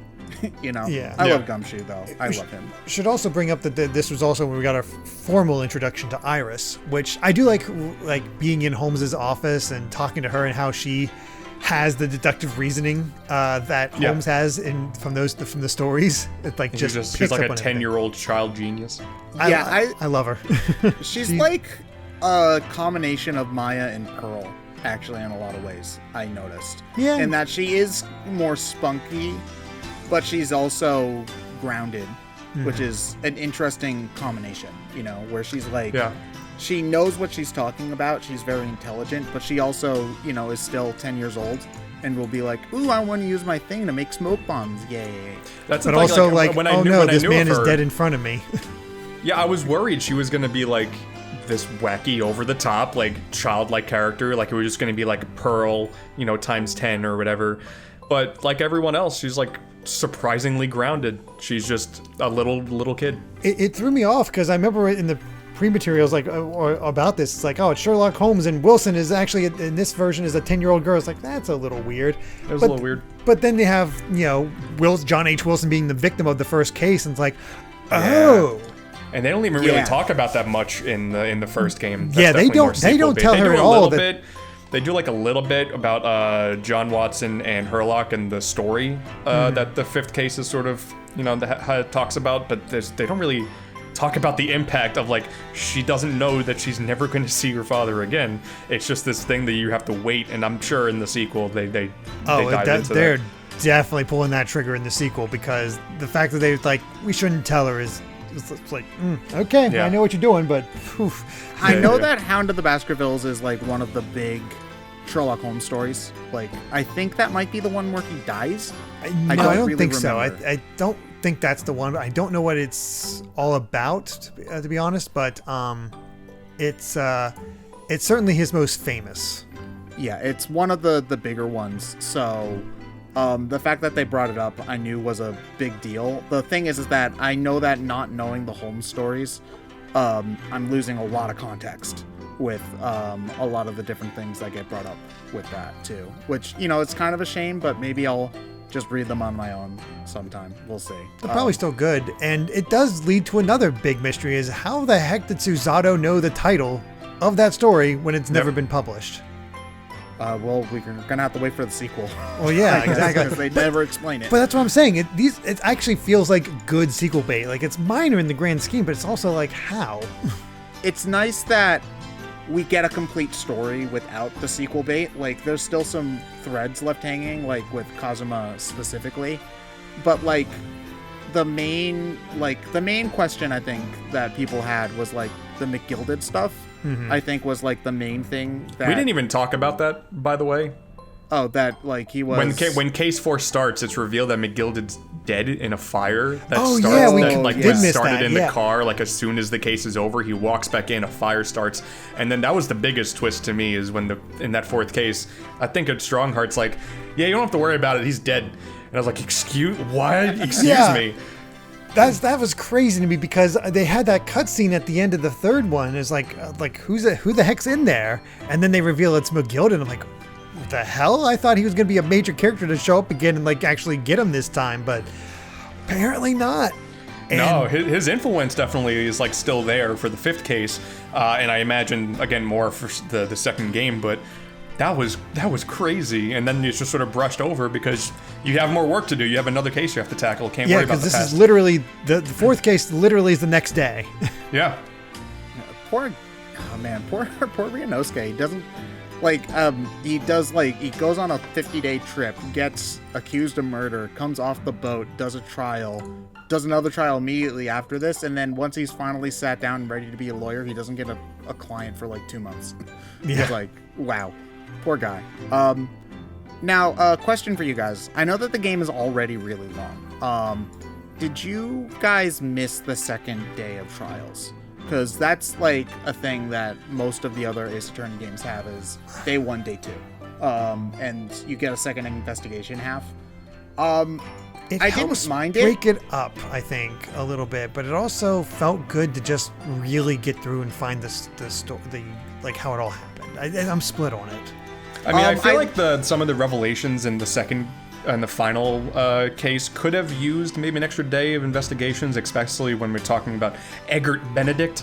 Oh yes. You bring him in the next day and get him convicted, like in the same. Like I feel like that's something that could have been stretched over another day, but I didn't feel like I needed it, only because I think like there wasn't a ton of tension in in the final case. Like, No. I think it's one of the weaker final cases, but not to say it wasn't a satisfying conclusion, because I think that was when I realized this Ace Attorney is different in that the second game is not so much a different story. It's a like they sold this combo pack. This is one very long story. So with that context, I saw this final case as pretty weak, but just as a big stopgap to the second game. And also, I didn't like the person who died, Windy Bank. Yeah, that was like the one part of the game that like was- actually made me uncomfortable. Yeah. It's I just mean, he came across as sweet, except for his gimmick. His gimmick is what Yeah. kind you of don't killed his make character. Yeah, threatening to what a kill gimmick. yourself a Ace Attorney gimmick. You just don't do that. It was It's just- kind of funny at first because he runs to the back and you see him running back with a gun in his hand. That was hilarious. Yeah. But he pulls off like putting the gun to his head and threatening to end it all like 3 times. So then when the time comes that he's the one who dies, I don't like really sympathize with that, because that was like it was so obvious with that gimmick, because there was no other way they were gonna go. Like once you establish like that's his thing, Yeah, there's a loaded knowing how gun they right there. because like the first like hour of the case, there's nothing happens. Like you're just sort of living. It was life. weird how it was. Like, I liked you're that, just sort of though. hanging out. I mean, it's the first time Yeah. they had room to breathe and have everybody Yeah. involved. And I it definitely broke things up a bit. But as soon as like Benedict shows up, I'm like, huh, what is going on here? Like I got really invested, and then I see what they were going for here. And it got this big mystery, and I liked how Herlock only does his little dance thing because he's annoyed that people aren't paying enough attention to him. At that point, which is great. It was a weird amount of like I want to die in the beginning of that one for as like bubbly with as the, it was with also. the violin thing. Yeah, Yeah. the violent thing. Herlock saying it's just like, "Woe is me! I might as well be Yeah. dead." Type thing. Moron didn't even pick up the right instrument. I know. So weird. Like part of me like appreciates the fact that they didn't censor anything, because I'm so used to like Japanese games usually censoring a lot, especially with like the 5-year time gap that we had with the original release and now. It's just the suicide bit that I wish was I don't know how else they could have changed it, because that was in the established. I imagine they the shouldn't have localizers just were like, written there's no it. way we can. You just make Yeah, that. no, I They agree. make the gun a hammer. I mean, That's to all. be fair, we look at like Persona 3, which that's a core gimmick. Maybe it's just like not as touchy of a subject Well, in terms of it's- storytelling over there. Guess It's a samurai cliche, you know, I Yeah. lost my honor, I need to, but it doesn't really work outside of that. Yeah. I feel, and also I wouldn't have liked it still, but at the very least it wouldn't have felt so pointless if they at least brought it up as a red herring. Like it Yeah. still wouldn't have been comfortable, but at least that wouldn't have just been a character gimmick for gimmick's sake if he committed suicide was brought up as like an option. But it's Yeah. it's not really a possibility. It with should the be way also with how he's shot. noted that he didn't like he had the opportunity. That was the case for him to like his honor's been besmirched, take his own life, but instead he did shoot. God, I forget his actual name. No, Graydon. Benedict. Like he actually did shoot at Graydon and the thieves to protect Gina. So I do. You're right. I wish that they elaborated on that. it's not really ever really brought up, but that is the opportunity. Like that is the perfect time. It's like, oh no, they're messing with my whole thing. Bam, shoots himself, and that's how it all gets like set up that way. But no, he actually did try to defend the store and protect Gina. So Yeah. you just don't think about it in the time. Like I only thought about that now. Yeah, I don't know. I'd be very interested in like how the traditional Japanese audience is like responsive to like a character element like that. But I imagine the localizers were in a corner. They were like, we're finally localizing this. There's no way we can get around this. We can't do like a Pokemon thing and just like change the graphics. You know, they had the model of him holding a gun to his head. The case Somehow make also it doesn't work. make sense if you take away his gun too. Right. So. Yeah, I and mean, the it's whole a literal one Chekhov's bullet gun. thing. The one bullet thing is a pivotal story beat as well. So like, it does make sense in the context. And I mean, let's be honest here. Millennial humor is talking about wanting to die all the time, like Herlock does.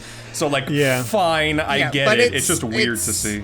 it's different when he's literally pulling the gun to his head. I know, yeah. I know that like suicide is very different culturally between Western countries and Japan, and I'm not an expert. So, but it's just coming from, you know, my point of view, it was really uncomfortable, and Sure. I just wish that, I don't know, they'd come up with something else. I don't know how they would have changed it, but Sure. I know to move on a little bit. I know you probably appreciated this, and Edgar Benedict, as we first learn of his name, straight up a JoJo character. Oh, dude, 100%. Those dance moves were ridiculous. Like, it was very obvious, though, like, he was the bad guy. Like, once I saw him, I was like, oh, that's the villain, sick. Like, you just already know. Yeah. This guy dances so much, he literally opened up his own bullet wound. Like, he has to be fabulous at all times. It was great. Calm down, chill for just a fraction of a second. But that's another one of those things where I was so invested. I guess because I like Gina so much that I wanted to make sure she was protected. But like, I didn't. He's like, Graydon is not a great villain only because it's so painfully obvious, like right from the get-go. And then like when because he dances the whole time, and then when we get to the two thieves, when they start showing up and they start doing dancing as well, I'm like, oh, and they're talking about they're looking for their brother and whatnot. I'm like, oh, okay. Like, it's very obvious that we're getting to this end point here. And he pulls a gun on the three, like, once you figure out what he's doing. So it's clear that he's the bad guy. Mm-hmm. I appreciated that they did try to do some nuance to him. I think that they spent a little bit too long explaining it towards the end as opposed to showing it. That's not something I'm a big fan of, but like hearing about how his father got involved and that's why he died was legitimately very sad. Yeah, another tragedy, and McGill, like the whole McGilded thing, and just getting revenge on McGilded, but in getting revenge, he kind of became McGilded Light. Mm-hmm. That's some good stuff. I didn't make me like him any better, but at least I understood where he was coming from, because he has kudos to them, he has a very punchable face. Yes. Like, he is extremely hateable. But like Ant, it wasn't a very exciting ending. I had that. I wanted to protect Gina. I wanted to see how this all happened, because there's so many different things, and there's some fun twists there, especially with what Suzato did with the random cat door maker. Did not expect that to be a major point. So that's another one, like similar with like the blood and the stuff in the Kokoro, I think, or whatever the car. I forget what that thing was called. But I had to look back and, oh man, you actually can't see the window in the door before the events take place. Yeah, I didn't notice that until they mentioned it. Yeah, and you're looking at those two pictures a lot too because of the cross-eyed thing. Yeah, I couldn't get that to work to save my life. Oh, geez. That's something that they definitely made a lot easier if you were playing it on a real 3DS, I'm sure. Oh, for sure. I mean, I appreciate the fact that, like, when you point out some of the stuff, they just highlighted the box rather than having, like, find the box, and it's so obviously highlighted in this version. Like, it's probably harder in the 3DS one, but it's like, I appreciate the fact that I didn't have to get this thing to work, because for whatever reason, I could not make it happen. I can do it. It gives me a terrible headache. Yeah, same here to me.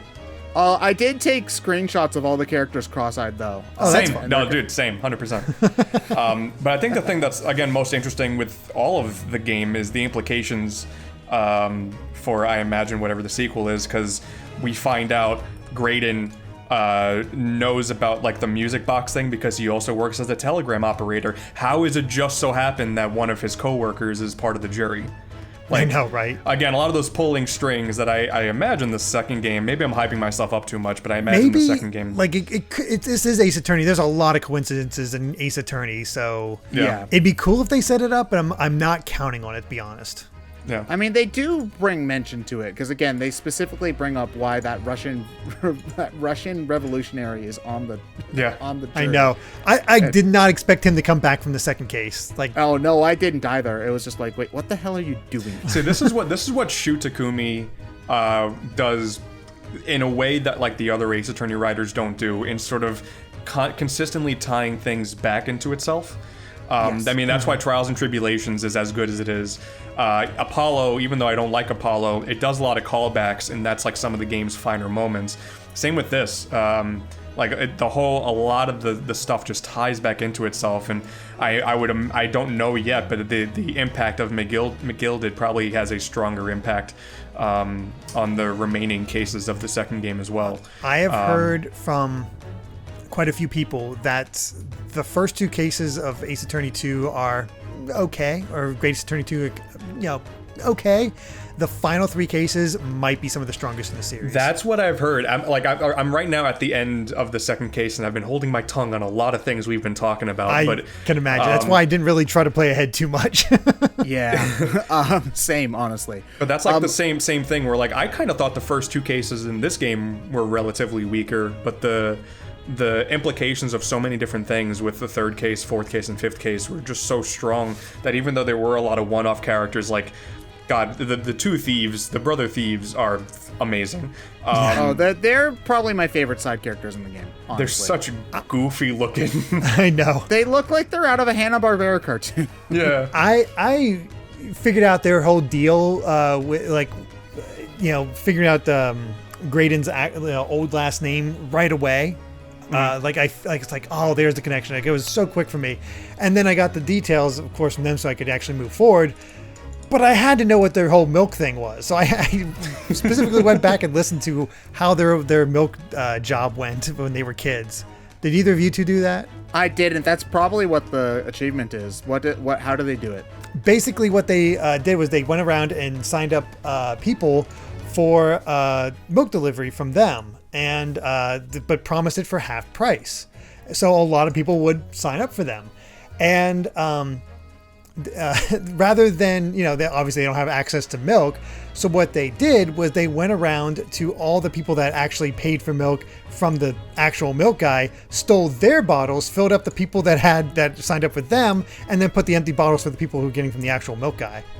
Nice. It's kind of clever in a way. How do you find that out? There's the point where you have to press on them, and it's like, you can either ask them to explain the names or explain the actual thing. Yeah. Okay. Yeah. Okay.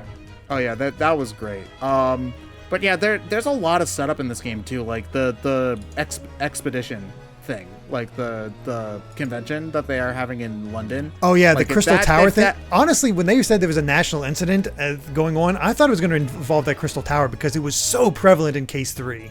Mm-hmm. Yeah, and they bring it up in 4 too. I think a little bit. Mm-hmm. It's on the newspaper, if I remember correctly. And if that's not in the second game, I'm gonna be really shocked. I imagine, like everything seems to be that both, and this is totally unheard of in the Phoenix Wright series, is that both games were very clearly written like to be a 1-2 punch. Like, I don't think just speculation. I don't even think there's any openings for a third game. No. Like, I feel like Shu Takumi specifically wrote the first game knowing a second game was going to happen, so let's stretch this whole thing out. Something that no other Phoenix Wright game, Ace Attorney game, has done before. Like, when you look at any of the Phoenix Wright trilogy, Investigations 1 or 2, every game tends to be its own separate thing. There's only one example I can think of. And there's a few, yeah. In Justice for All, they leave a couple of loose threads involving the Faye family, but that's really it. It's and that's a really minor thing too. Sure, right. But not like that's probably why. Not like this though. No, that's probably why. Like, even though this case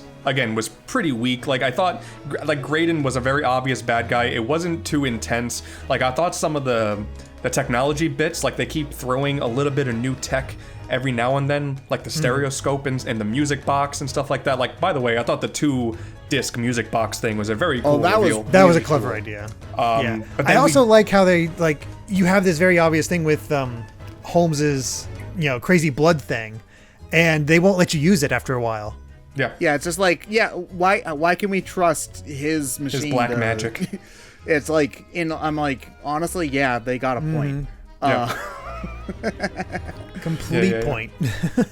But like, knowing all this stuff is going to continue in the second game sort of lightens the blow, because there have been Ace Attorney games where the final case is lame and then I just feel like garbage. So knowing that, like, ooh, we're getting answers next, like, that's really cool. And who knows if any of these characters are going to start showing up again, because, like, Gina we find out to be innocent, of course, by the end. But she's a kind of like a thief and is a pickpocketer, and she still goes to jail because of the perjury. Like, that's the thing. Yeah. Nobody really ends up with a complete happy ending. Like, Soseki in case 4 fled England because of the whole Reaper bit with Van Zeeks, and then Gina, like, yeah, she got not getting him for murder, but perjury and the pickpocketing, she's still going to jail. And I like how they mentioned this is the first time in history that someone in the Ace Attorney universe has gone to jail for perjury. Also, probably for the record, they bring it up like 7 times in the original trilogy. Oh, perjury is a very serious crime, and no, it's not. People lie on the stand all the time. Yeah. I do like they mentioned that Iris visits her every day, and it very much reminded me almost of Rise from the Ashes with I forget her name, the defendant of that case. How you Iris? How you finally get her to smile at the end, and you finally break down all of Gina's walls, and precious little baby. Exactly, it's a nice feel-good moment. Yeah, so like again, I think the third case is the strongest of them all, which typically Ace Attorney games, the mid case is not the strongest one. But it was still very good, and like again, not a stopgap, not the final case, but a strong enough case to end the game on, I think. Especially with like the post credit. I don't think it was post credits, but the ending stuff where Susato now is leaving the country. Oh yeah, because that did shock me that Susato had to leave at the end, like was leaving at the end. I was wondering if they might try to like have it not happen or find some way around it, like with the flooding and all that. And the fact that she was not there at the case at all, other than the hey, I used the cat door thing and sorry, I messed with the evidence, and that's why she's a terrible judicial assistant. Like, I'm sorry, like the way like you're the best judicial assistant and you're such a fine lawyer now. That's where like my shipping radar started coming, like really activating for these two. That was one of the things, like, oh, you messed with the crime scene. I'm like, she was trying to see who was behind the door. Like, yeah, trying to see if she's like breaking okay. down a locked door, messing with the crime scene. Like, I guess not telling anyone is somewhat weird, but still, that was a little weird to me. But no, I don't see it being shipping, and I mean, I might be wrong, but I will find out by him and Herlock are so gay. They're so gay. I mean, it's only like Phoenix and Maya's shipping is only really ever blatant because of Pearl being all lovey-dovey with the two. That is true. There's only one moment in the games that make me really think that Phoenix and Maya might be a real thing, and it's at the end of TNT, where I think it's Dahlia's like, well, she's your girlfriend, right? And then Phoenix is just kind of like standing there quiet. Oh yeah. And that's like, that was a big moment for me. But yeah. I can see it go either way. I do like Sholmes appearing at the end, and like I have just enough time to tell you all this before I pass out from exertion. That was and great. then just a wild flailing at the end. It's like that was great. The first time he does his boxing animation, I think it's like in the second case, you like sneak up behind him, and then he like falls back and just starts doing the ready to like the put him up. Oh, put him up. So good. I love him to death. And he gets he gets to play his violin at the end. Yeah, he does. And we mentioned Gregson before, but it was interesting to have Gregson like lie on the stand as well, basically, because again, told by Strongheart not to mention this. Was it by Strongheart not telling anything, or just? Like, I think they just said the government, like but I think he was getting his orders from Strongheart specifically. Yeah. But it's also interesting that you don't ever really break Graydon. You have to break Gregson in order to beat because that it's case. so obvious that it's like when he pulled that other stuff, it's like, oh, that's how I saw it and all that. It's like, oh my, he's more annoying than this clever mastermind, because like his flunkies were like, yeah, he was there with us. They're commentating about that. There's so many moments where it's like, okay, it's obvious you did it, and then there's some technicality that happens, and it's just like, It's hard to really. It was always hard to like gauge what Gregson's character really was, because Iris is consistently writing the stories, and Gregson like is just catering at every chance he has. It's like the first time you get to see Gregson kind of act out on his own. He's being kind of a trash person and helping make a deal with the bad guy to get this, and that would put this little girl, this young girl, in direct trouble just to protect this other guy, and it's not a great look. Thinks that. Yeah, but there was actually a point towards the end. Greater where good and all again, that. they bring up something where it's just like, the jury can be persuaded by something other than evidence. And he's like, I had to protect the country. These are confidential secrets. Mm-hmm. And I'm like, so I get it, is the thing, too. Even though Right. he is being a massive, like douche, basically. Yeah. Like, I totally get it. I do like that they reveal that it's like, that technically isn't Morse code. That's some sort of cipher they're working. It, again, makes me wonder, like, okay, what are the secrets going out there? And then, again, then you got Iris, like, figuring out the cipher at the end and, like, revealing, was it 4 names? Mm-hmm. One of them Kazuma, one of them, what are the other It's three? Kazuma, Gregson, Gregson, John Wilson, and then some other guy. It's Some I don't Yeah. know if this is supposed to be a joke. It's A Shin. I don't know if Shin. that's supposed to be just a play on Asian. Oh, I didn't even think of, oh my God.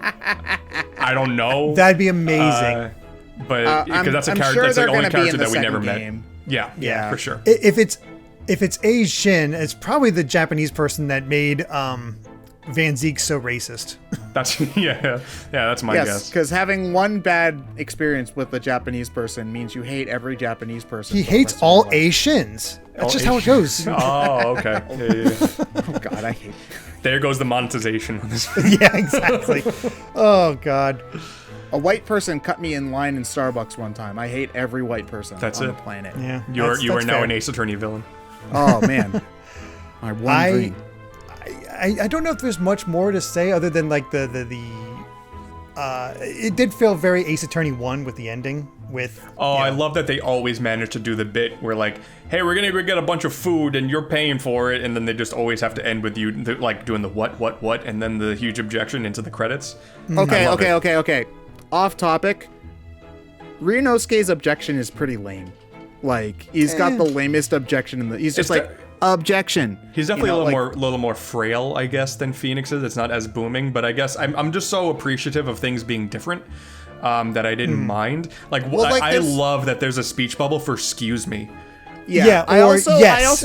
I Yes, really yeah. liked that in the first case you don't actually object until the very end when you get your confidence. Like that was really cool. I just wish that he shouted a little bit more with his actual objection voice. I guess because again, everything in the game is so much more grounded. That I guess I was cool with it not being as booming because like the pursuit theme is not as booming. There's not that much tension. Like the bad guys aren't even all that evil.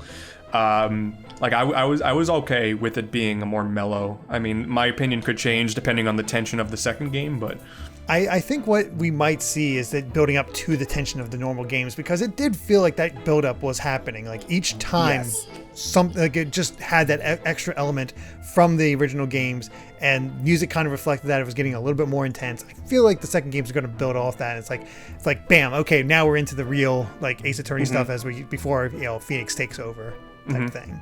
I have heard a lot of people say that Game 2 is among the best that the series. that's has crazy to me. See, I didn't expect that because no one talks about it, and I mean because the fan translation never made it yet.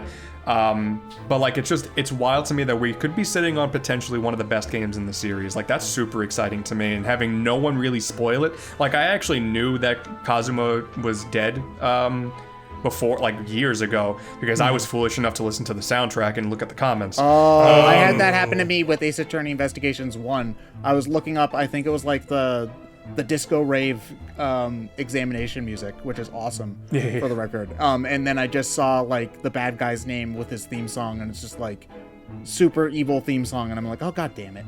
Yeah. But like there's nothing about the second game besides like all the lead-offs they've been doing, like with the 4 names and whatnot. Yeah, same here. I'm going in completely blind, which I'm grateful for. Fortunately, I don't know any spoilers from any of the games I haven't played yet, so I've been smart enough to kind of stay away. You stay away from looking up anything when it comes to visual novels. It's a trap.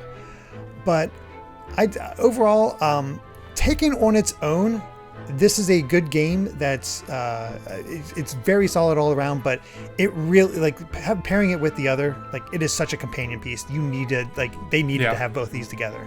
Yes. It wouldn't be satisfying otherwise. I would say this is like on the same tier as like the first Phoenix Wright. Yeah, I'd agree with that. I have a really high opinion of the original Ace Attorney. Like I think that it's arguably the best game in the series because it's also one of the only games in the series you can play without context. Sure. Like, if you only played Trials and Tribulations, it wouldn't really fit as well. Sure. You know, Right. I would say it is definitely, to me, the best game to come out since the original trilogy. I know that a lot I of wouldn't people say love that. Investigations 2. Yeah. I really liked it. I think it's about as good as Investigations 2, roughly equal in quality. See, I put Investigations 2 at Trials and Tribulations tier. Yeah. Wow. Yeah, it's like it's stupid good. Like, for not being a Shutakumi game, it is like it's the best written non-Shutakumi I have a couple game. of nitpicks about Investigations 2, but that I haven't played the fan translation in a long time, so I am so hoping that this does well enough that we can get Investigations 1 and 2 ported as well, and I would be really happy and 4 with through that. 6. Like, I really want just get the rest of the damn series on the Switch and other consoles, so we can finally have all Ace Attorney games playable. I mean, I wouldn't be stoked about playing 4 through 6 again because I would buy it, put it on my shelf, and then be like, cool, I own it now, and I wouldn't go. Well, see, that would give me an excuse to play through it and have a discussion with you guys. Don't you want to have another discussion? Huh? I've played through 5 2 times, and the first time I really appreciated because it was the first Ace Attorney game to come out in the West in something like 7 years. The second time I played it, I was like, oh, this has problems. And I rather infamously did a review of Ace Attorney 6 where I said it was awful. And it's really I don't know if people have come around on that or not. No, it's It's funny. So 50-50. it's funny, actually. I was looking up where people would rank this first Great Ace Attorney with all the others, and surprisingly enough, a lot of people put Spirit of Justice in like A tier. Some people put it on Trials and Tribulations level, and Yeah. I don't know where the wires got crossed, but yeah, Ted and I both, like, that was the weakest Phoenix Wright game for sure, in my opinion. I despise it, and it's frustrating every time it comes up. I don't want to talk about why because a lot of it's back half, and I don't want to spoil it in a completely unrelated I have to eventually discussion. get to it so we can have you air out your grievances. Man, the worst final case in the series is one way to put it. Yeah. What would you say is worse? Okay, Investigations 1's final case is pretty bad. Well, see, Investigations 1 does, like, the cool thing, at least, where every case sort of matters in the grand scheme of things. Oh yeah, it does a similar thing to this game. Now that you're coming, and like, that stuff is everything- cool. That is cool. Yeah. So I would put Investigations at Justice for All tier, but I think that's the weakest of the original trilogy. It's interesting seeing people rank these different things, but We can all agree Apollo Justice mostly sucks. Apollo Justice is fell apart. I liked a lot of elements from it, but there are some elements like, oh come on, you were so close. It would have been a lot better had Capcom not had them put Phoenix in it and train wreck the story as a result. Yeah, for sure. Yeah. Yeah, but I am really psyched to play Great 2 though, because again, Yeah, I can see where it's going. Being, I'm not like at the moment we're recording this. I think only one trial segment left of Case 2, and there are so many things that I wish I could talk about. But it's setting itself up. It's setting itself up to be really cool. Right now, I'm just from the first 2 cases, which I think are fairly weak. The first case was not that good, but the second case is better than the second case of the first game, in my opinion. I kind of like the setup for the first case. I've not gone through anything that actually did like break down that case from what I've played so far, but I like the setup. I'm like, you know what, that's fun. Sure. But yeah, I'm very excited because people sing those games' praises. And also, one question to answer, because I know some people will probably have it, especially if they made it. New people probably haven't made it this far in. But I think this game also does a good job being, if someone wants to get into Ace Attorney, this is a really good starting off point. Yes. Agreed. This is another, like, I feel like you can play this compilation without the context because, like, aside from a couple of in-jokes, I don't think that there's really anything from the, and that's one of the strengths of a prequel, generally speaking, is that, you know, you don't have to, a lot of the baggage is gone, so you don't have to, have played the other games versus, like, if they make Ace Attorney 7, I can't recommend Ace Attorney 7 as the first game for somebody to I would play. say there's never know. no other Start of game a in new the trilogy. series. Like, there's like no other, like, you can't play, even though Investigations is its own thing, like, it heavily plays off of the fact that you've probably played at least the first game. This is the first other game in the series that's like, you can kind of go in blind and just play these 2 games and then progress from there. Which is pretty cool. It's very cool. But I think 2 hours is probably enough for this discussion.